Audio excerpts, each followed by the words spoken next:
Olá, aqui Pastor Divan para uma meditação hoje em Tiago, capítulo 1, versículos 12 a 15, que diz: Bem-aventurado o homem que suporta com perseverança a provação, porque depois de ter sido aprovado receberá a coroa da vida, a qual o Senhor prometeu aos que o amam.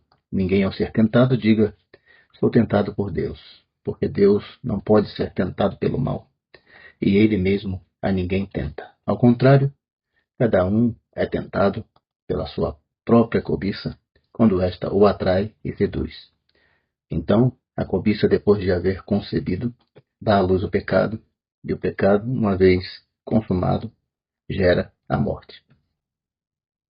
Então, ele destina a sua carta às 12 tribos que se encontram na dispersão, mas provavelmente esse termo 12 tribos não se refira às 12 tribos de Israel, ou seja, de israelitas ou de judeus propriamente dito, mas ele está falando de uma igreja que era formada majoritariamente por descendentes de Israel, por povo de Israel.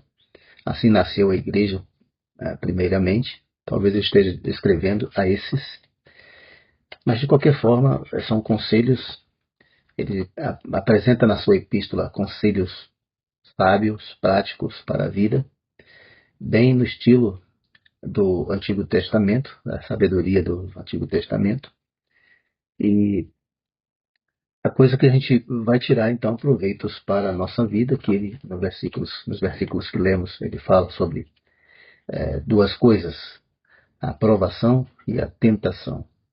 Mas não é a primeira vez que ele aborda isso neste capítulo. Os versículos introdutórios também ele mencionou a questão das provações, e é compreensível porque o povo estava disperso, né, foram dispersos, quer dizer que estiveram que deixar suas terras, o êxodo, né? Tipo esses movimentos que nós temos hoje de refugiados pelo mundo.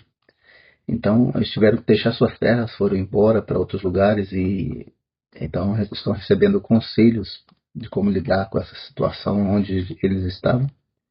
E essa dispersão que o povo sofreu, muito provavelmente, né? E era sempre assim, dispersos por perseguições. Então, se é perseguição ao cristianismo, Tiago está escrevendo para uma igreja cristã, embora seja talvez a igreja majoritariamente formada por israelenses, que constituiu de fato a primeira igreja cristã, nascida, por exemplo, em Atos dos Apóstolos.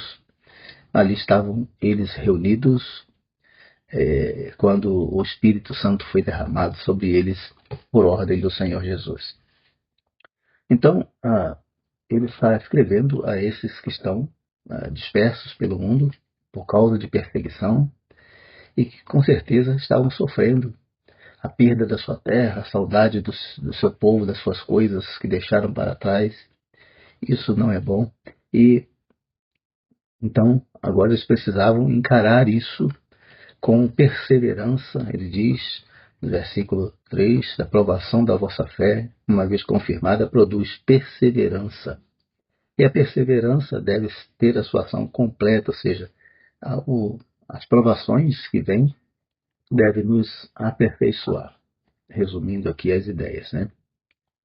Então, no versículo 12, ele fala também sobre isso. E é nesse sentido que a palavra provação aparece aqui. Essa palavra ela é usada, a mesma palavra para provação e para tentação. Mas é nesse sentido de suportar as provações, de enfrentar as provações com fé, com perseverança, né? Para produzir um novo ser, um ser mais forte, mais confiante em Deus, mais aperfeiçoado. Então, as provações elas podem ser usadas para isso, né? Para nos aperfeiçoar, para aprimorar a nossa fé, o nosso conhecimento de Deus, né? Nossas experiências com Deus. E isso você pode confirmar através das provações que você já viveu, das histórias que você já ouviu, e todos os cristãos passam por isso, né? Mas Deus está sempre conosco, nos dá vitória, nos dá crescimento espiritual, nos mantém vivos, nos ensina através das provações que passamos, da dificuldade que enfrentamos, das lutas que enfrentamos, seja por quaisquer motivos. O motivo deles ali é porque estavam dispersos e lidar com essa situação era bem difícil, mas seja por quaisquer motivo, Deus sempre nos ensina, né? Ou melhor. Então aqui a provação se refere a isso, mas veja que essa provação ela tem o objetivo de aprovação e não de desaprovação. Veja que ele diz que depois de ter sido provado, receberá a coroa da vida, a qual o Senhor prometeu aos que o amam. Então, essas duas coisas aqui, ó, receberá a coroa da vida, e essa coroa da vida é para aqueles que o amam. Então, em última observação, a aprovação leva ou tem a finalidade de demonstrar também o nosso amor por Deus, né? O quanto nós amamos a Deus. Será que amamos a Deus só porque as coisas estão boas, que as coisas estão fáceis, porque ele tem nos dado muitas coisas, muitas bênçãos? Ou porque ele tem um caráter elevado, porque ele é Deus, porque nós confiamos realmente nele, embora as circunstâncias sejam difíceis? Então, uma coisa que a gente precisa pensar, não é? As provações servem para provar também o nosso amor por Deus.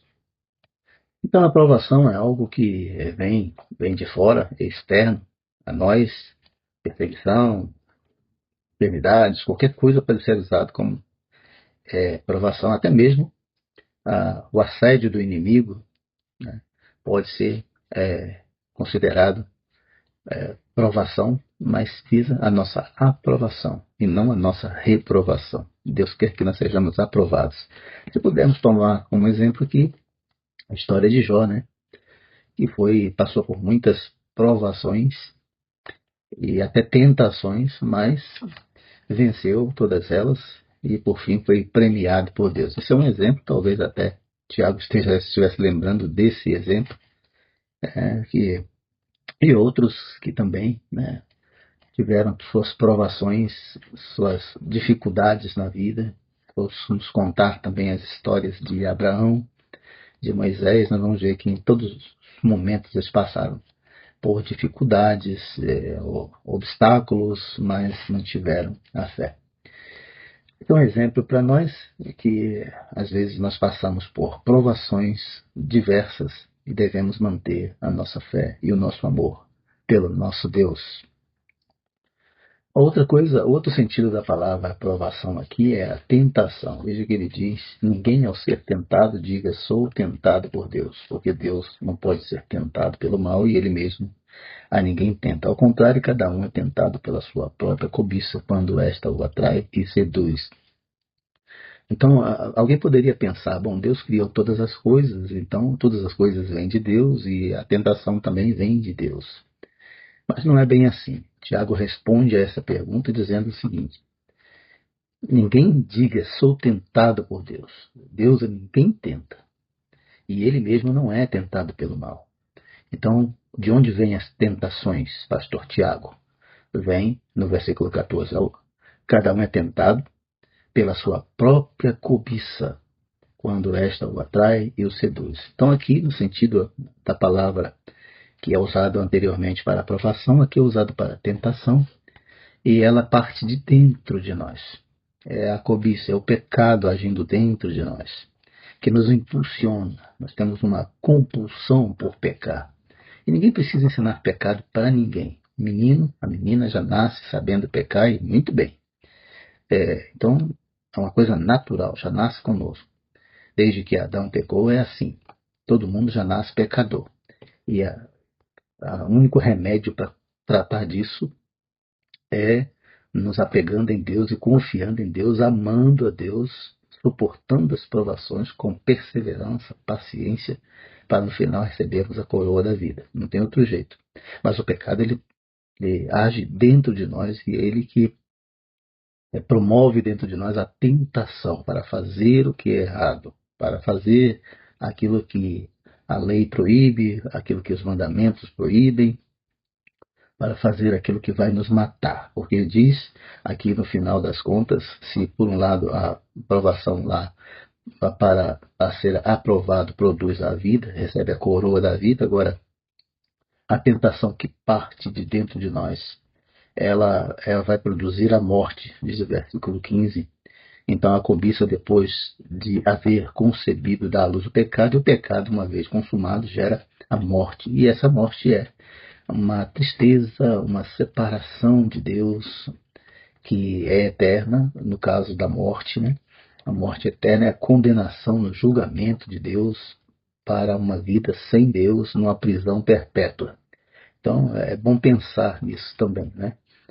Não simplesmente por isso nós devemos nos achegar a Deus. Ele tem um caráter elevado, ele é bom, ele é misericordioso, isso sim. Mas não por medo, mas é uma realidade. A Bíblia nos afirma que haverá punição eterna, castigo eterno. E a gente precisa ter muito cuidado e crer nisto, porque é a palavra de Deus. Muita gente não crê, mas é direito de cada um não crer. Mas essa é a realidade, está escrita assim. Né? O testemunho das Escrituras sobre ela mesma, sobre Jesus, que há sim uma punição eterna. Nós devemos então nos preocupar com isso. Mas então, o pecado, ou a provação, a tentação, no caso aqui, né, falando da tentação, ela ela vem de dentro de nós, ela age nos nossos membros, nas nossas mãos, querendo tocar onde não deve, nossos pezinhos querendo ir onde não devemos ir, a nossa mente que pensa cada asneiras, e nós precisamos controlar isso, porque isso pode nos levar a pecar contra Deus, a realizar coisas horríveis diante de Deus. Foi assim com Adão, foi assim com todas as pessoas que se investiram no pecado. E às vezes nós não conseguimos controlar essa coisa, essa compulsão, essa impulsão por pecar.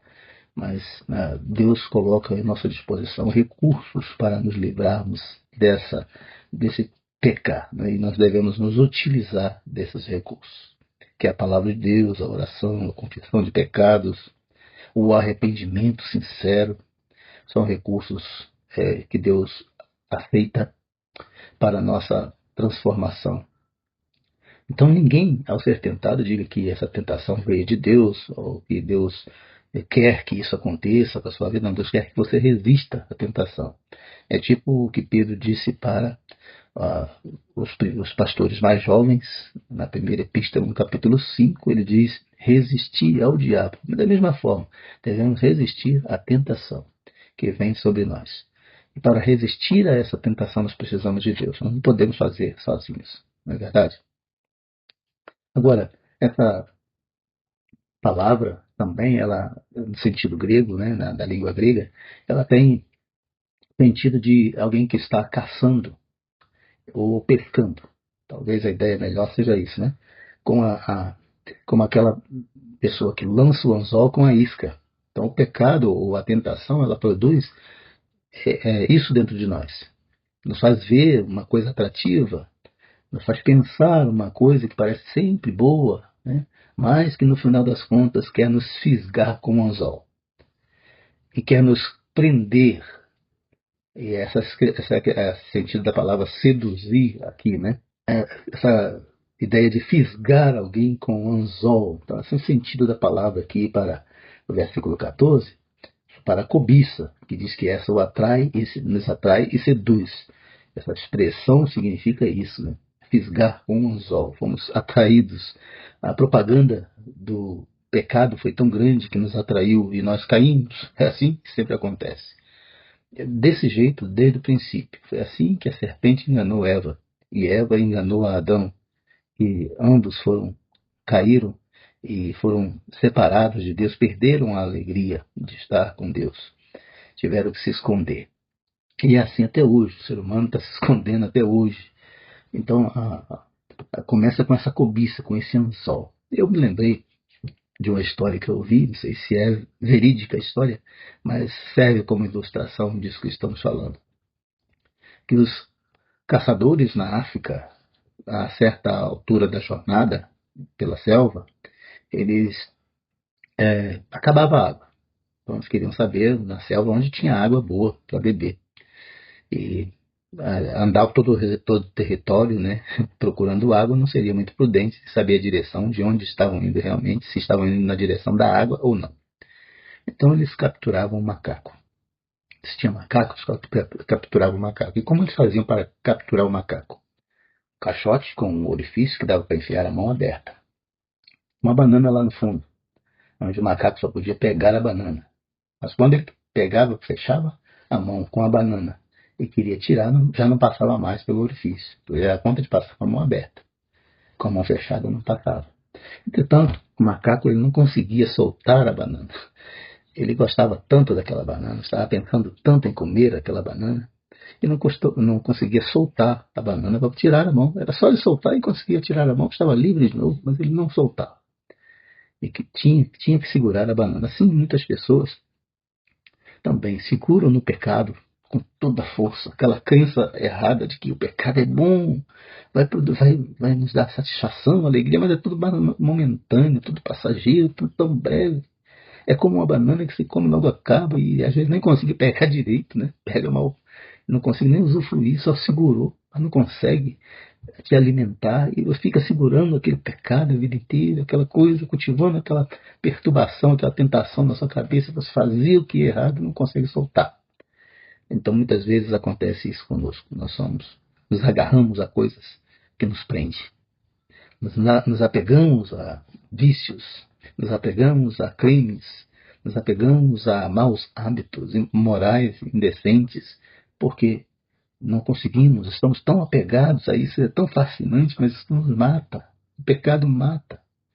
O final, a consequência do que nós vimos aqui, o pecado consumado gera morte, é isso. E nós não conseguimos largar essa banana do pecado como um macaco que segurou lá. Era só abrir a mão, estava aí livre, mas não. Aí os caçadores pegavam o macaco, davam uma banana para ele, deixavam ele comer a banana, mas também depois dava sal, muito sal.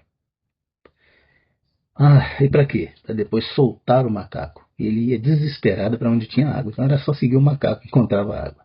É bem verdade que Satanás e seus capetas estão por aí criando um mundo cada vez mais promotor dos pecados e assim sendo, só promovendo coisas que nos atraem, que ativa o pecado dentro de nós e que, assim sendo, promove uma tentação para fazer cada vez mais coisas.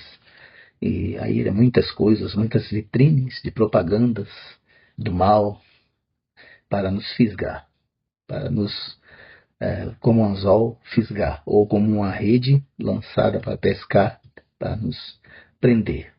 Mas nós devemos crer na palavra de Deus e perseverar na fé e no amor e continuar firmes no Senhor. Só assim teremos a coroa da vida. Caso contrário, o destino será a morte. E só há dois destinos: a vida eterna ou a morte eterna. Não tem outra coisa, nós não temos saída. Ou nós trilhamos pelo caminho da vida ou pelo caminho da morte. Não tem outro jeito. E Tiago está dando esses conselhos aqui para os cristãos daquele tempo, ou para a igreja daquele tempo. E esses cristãos de hoje também precisam ouvir isso, né? Num mundo em que as promoções de tentações são grandes e as provações também, muitos cristãos perseguidos pelo mundo, e já, pelo que tudo indica, chega por aqui também, devemos manter a nossa fé, o nosso amor em Cristo e a nossa obediência, obedecer a palavra. Como a advertência que Tiago diz logo a seguir, no versículo 16, não vos enganeis, meus amados irmãos, não nos enganemos. A tentação vem dos nossos pecados, vem de Satanás e seus capetas, mas a aprovação é recurso de Deus para nos aperfeiçoar e nós devemos prosseguir em fé e obediência a Deus. Deus abençoe sua vida.